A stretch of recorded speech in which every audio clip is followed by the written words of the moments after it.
Sa ikalawang araw ng tigil pasada ng grupong Piston mula sa Welcome Rotonda sa Quezon City, nagmarcha pa Mendiola ang grupo kasama ang iba pang sektor kanina. Sa Mendiola nila piniling magprotesta para iparating sa Pangulo ang kanilang hinaing laban sa patuloy na pagtaas ng presyo ng mga produktong petrolyo. Ang sa atin ay maidikit mismo doon sa administrasyon.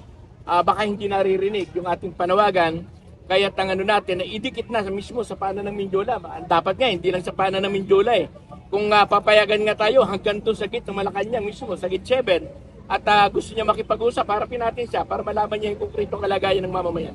Kung dati ay bigong makarating ang grupo dahil malayo pa lang ay may mga pulis nang nakabarikada, iba ang eksena ngayon. Nakarating sila sa Mendiola nang hindi hinaharang ng pulisya. Kaya para sa Piston, tagumpay ang kanilang transport strike. Matagumpay ang ating sinagawa na transport strike. Hindi lamang dito sa National Capital Region, kundi sa iba't ibang lalawigan ng ating bansa.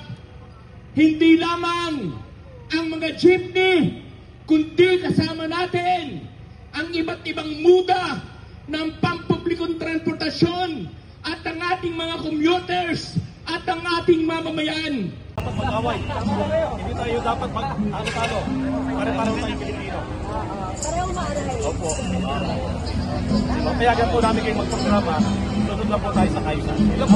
Bagamat walang permit, binigyan ng 2 oras sa mga rallyista para magprograma. Batay sa kasunduan, Ang napagkasunduan, walang mananakit, walang mabandalize, at walang gagawa ng anumang labag sa mata. Ang sabi nila, magiging maayos ang kanilang programa.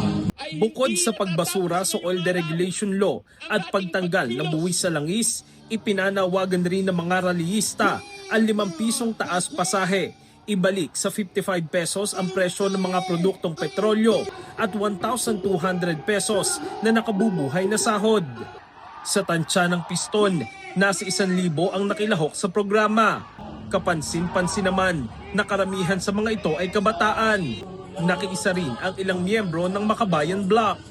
Sabi ng Piston, simula pa lamang ito at asahan pa ang mga susunod na pagkilos hanggang sa mapakinggan ng pamahalaan ang kanilang mga hinaing.